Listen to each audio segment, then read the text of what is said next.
objections overruled, it's overdue. Both high and sober too, I'm so high up over you. Same guy you see in the streets is as fly as here in the booth. So don't be surprised when you meet me to see I'm really the truth. Ooh, so uncouth. Hello, my name is artist Keith Turner, and I am a board member with the Boys and Girls Club of Greater St. Louis, and I'm here to talk to you today about financial literacy. I was asked to talk to you about financial literacy because it's an extremely important topic. And I say this because we all know that there are people who are growing up every day who don't understand how money works. Primarily, money works in what we consider three different ways. We talk about it from a magnitude, how much money you have. We talk about it from a directional piece, what direction your money's coming in. Are you spending money? Are you receiving money? And last but not least, we talk about money over time.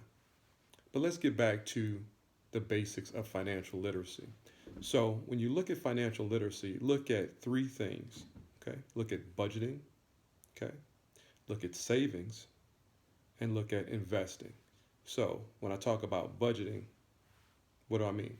So as you start to mature and you have more and more jobs, you have more and more responsibilities, you have more and more obligations, you will have expenses, things your parents already have, things your guardians already have. Those expenses include things like light bills, gas bills. And so light is considered electrical. Gas is a utility as well as the electrical. Then you have things like your telephone. You can have things like, home alarms. These are recurring bills, and these are all kind of considered utility type bills. Even your cable bill, if you have one, these bills repeat. So as you're earning money, which is considered revenue or money that you're receiving, and you're spending money, which are things that are expenses or expenditures, you receive money and then you spend money. Money comes in, money goes out. You have to properly plan for the use of that money. That's where budgeting comes in. You need to sit down and write out what all the expenses are that you have. And some things people have never learned. So take this opportunity to get ahead of the game in many cases. Write down everything that you spend money on. That includes food. And then write down all the places that you receive money. If you have a job, if you have a scholarship, if your parents are giving you money, write down all of those places that you receive money. So then you'll start to build a budget. These are your receipts. This is where you receive money. This is where you expense money. And what you have to remember is you have to make more money, receive more money than you spend. Budgeting is critical in that. If it's personal budgeting, if it was business budgeting, does not matter. You have to be able to make more money or receive more money than you spend. If you don't, you have a deficit. Deficit means you just can't afford to pay your bills. And a lot of people in our country can't afford to pay their bills, not just because of rough times. Sometimes it's because of money mismanagement. They're professional athletes, they're entertainers, they're investment bankers that have had to file bankruptcy because they weren't making enough money to keep up with the amount of money that they're spending. So always keep this in mind.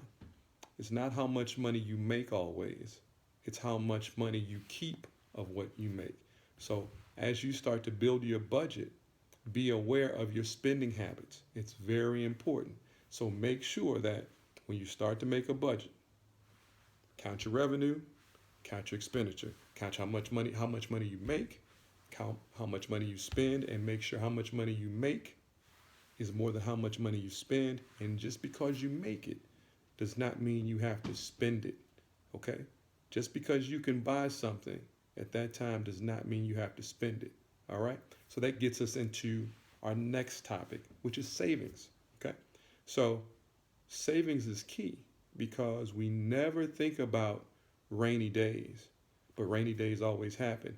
Right now, currently, while I'm making this video, we're dealing with a pandemic that has kept millions upon millions of people from not working. And if you're not working, normally you're not receiving income or you're not receiving revenue. Okay, income revenue is really about the same thing. Okay, and so when you're not receiving income, these are those emergency days that we talk about. These are those rainy days that we talk about. So when it comes to savings, savings is just the idea of you being able to accumulate money beyond what you're spending and use those to make purchases or to be able to take care of things when emergencies come, or planned out experiences, or planned out things that you need to buy. So when we start talking about savings, think about three things, three types of savings. Okay, think about an emergency fund, right? So this is money that you need to keep in case of an emergency. In case you lose your job, a lot of people say, hey, look, you need to have maybe 6 months worth of income. Is it easy to do? Not necessarily, but savings can be systematic, and we'll talk about that. So one area, emergency funds, right? So that's a type of savings plan, so to speak. Another is short-term savings, okay? So keep that in mind. Short-term savings would be something like, hey, I need to get a new car. I need to pay for college. Maybe not college, but maybe I want to go on vacation with the family. Short term, it could be based on a certain financial amount. Maybe you want to save $10,000. Maybe you want to save $5,000. Maybe you want to save $50. Whatever it is, it's short term. So you have the emergency fund, then you have the short term, then you have long term things. For some of you all, the target audience for this video is like 12 to 18. So maybe you're saving for college. Maybe you're saving for a car. Those types of things for you could be considered long term. But just understand, savings is not always easy for many people. So sometimes you need to be systematic with your savings. Sometimes if you have a job, you need to just have 30% of your money go straight to a savings account. So you never see it. So you never have the opportunity to spend it, because it's tremendously difficult for a lot of people to save money. You see people walking around with money in their pockets, they're probably going to spend it. That's just how it is. So keep that in mind, that sometimes your savings, in order to be effective, need to be systematic. So think about creating an account where it goes to maybe a bank, and 30% of that money goes to savings and you never see it. Okay? So think about that. Also, think about having an accountability partner.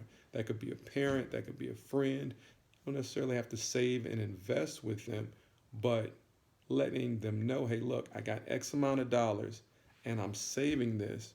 And then every week they can talk to you and say, hey, did you save that money? Did you touch that money?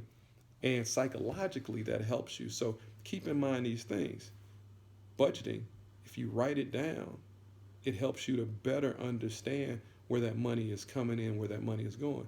When it comes to savings, you also need to create these categories: emergencies, short-term savings, long-term savings. Think about having a systematic way for those savings to be deposited, so that money comes from your payment or your check and goes right into an account that you don't really want to access, okay?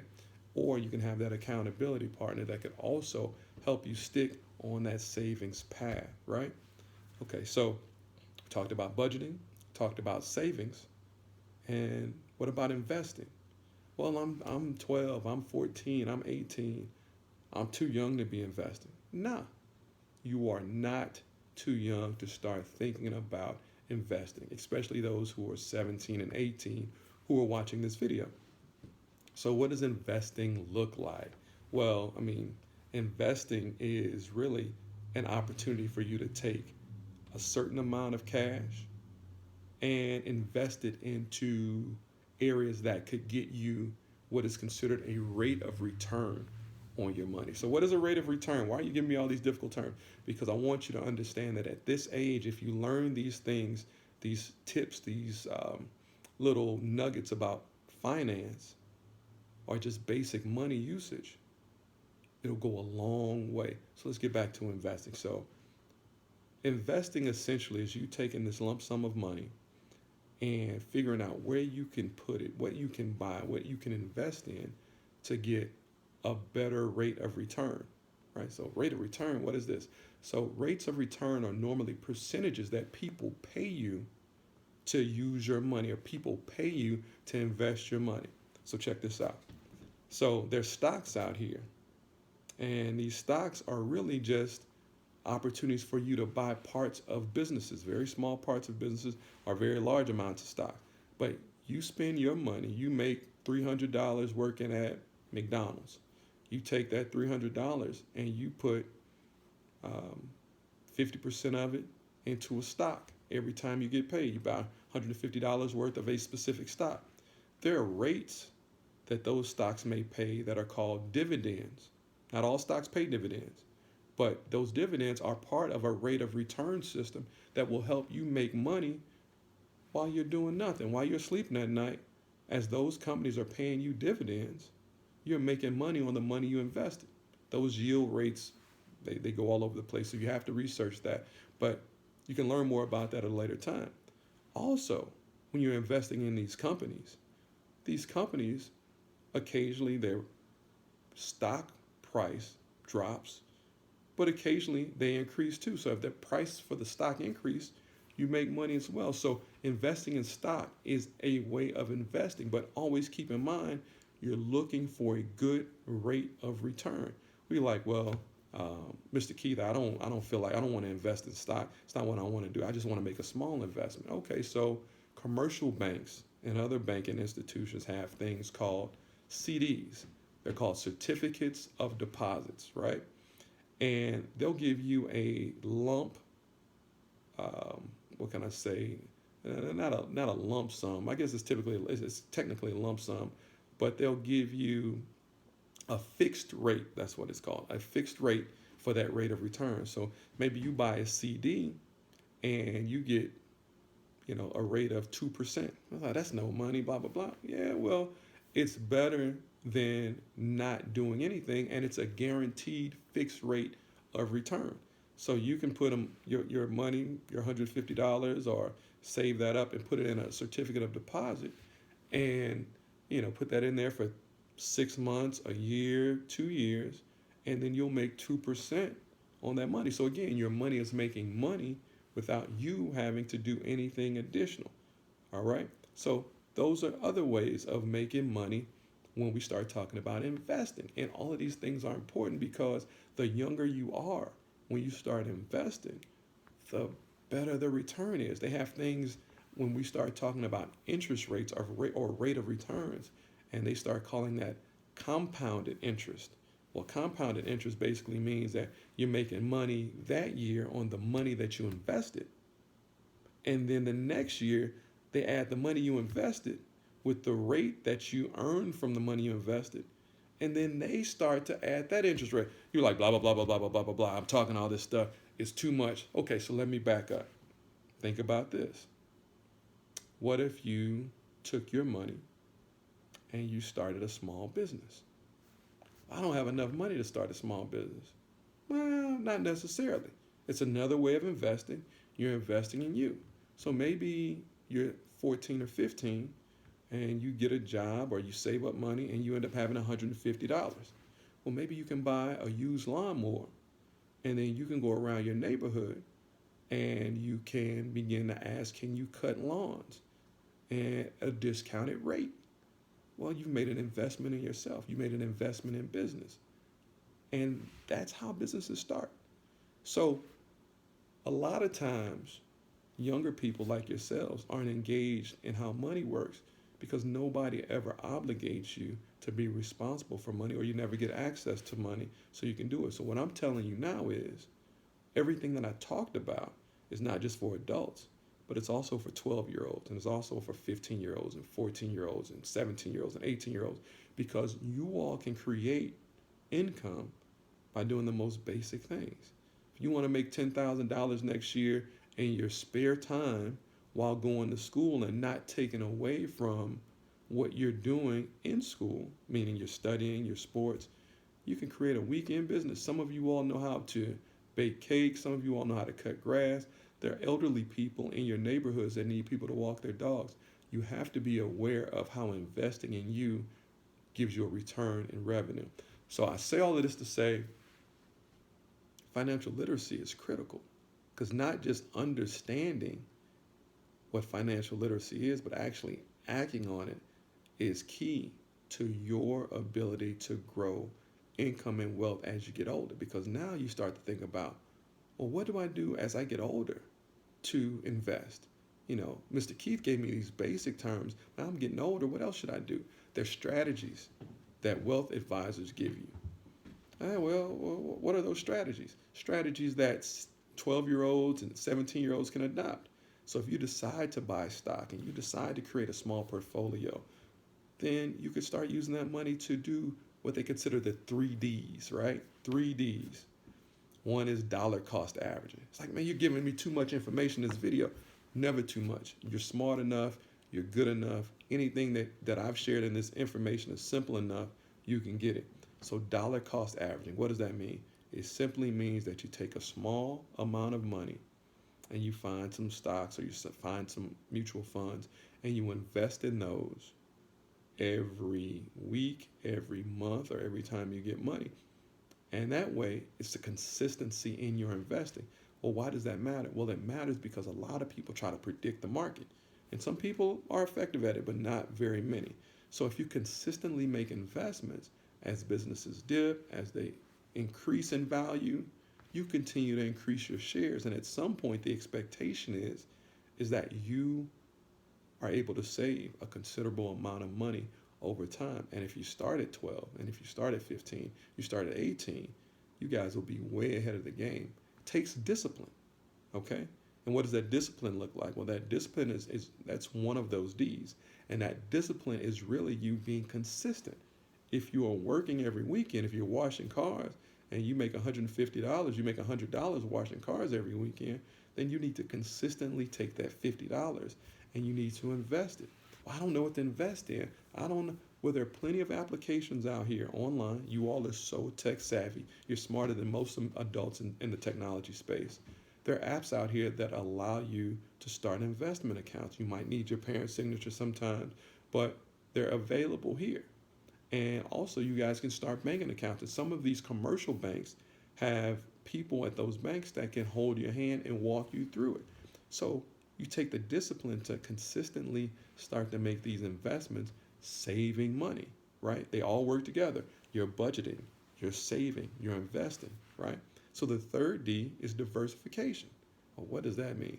Diversification means you just don't take your money and put it in one place. You take your money and put it in multiple places because markets have trends. Certain things are doing well one day, certain things are doing poorly. You might invest in the company Coca-Cola and you might buy that stock, or you might invest in a company called Beyond Meat and invest in that stock. And that stock might be up one day and down the next day. And then you can get a bunch of friends together when you turn 18 and say, hey, look, we're going to get our money together. We've been working for years. We're going to save this money and we're going to buy a 2-family flat or a duplex. You can have 5 friends. You can go together and buy a cheap duplex, maybe $40,000. That could be your first investment project. Never think that you're too young to start making these decisions, okay? So those 3 Ds when we were talking about investing, right? The last one was diversification. The second one was discipline. And the very first one I told you was dollar cost averaging, okay? So if you learn nothing else from this video, this is what I want you to learn, is be aware of how money works, okay? Because it's tremendously important that you get one life to live. You can take a lot of risks. You make a lot of mistakes. And it's better to do it when you're younger than when you're older. But don't go through life expecting that accountants and lawyers and whoever else, your parents, are going to tell you everything you need to do with money, because that is not how life works. You need to understand and figure out what you're going to do with your money, and you need to be confident and aware of how money works, okay? So we just talked about budgeting, we just talked about savings, and we just talked about investing, and we did that in less than 20 minutes, all right? If you got any questions, I want you to reach out to getquestions@BGCSTL.org, okay? And if you got questions there, they will contact you back with your answers. You need any other information, reach out to that email. That's getquestions@BGCSTL.org. And I want to thank you for watching this video. I hope and pray that it's been helpful. And hey, you can do the same things as adults do. figure out a way to generate some money, figure out a way to invest some money, and by the time you make it to be my old age, you'll have way more money than me and people that look like me, okay? Have a great day. Thank you for watching this video, and I wish you all the best of luck in life. God bless.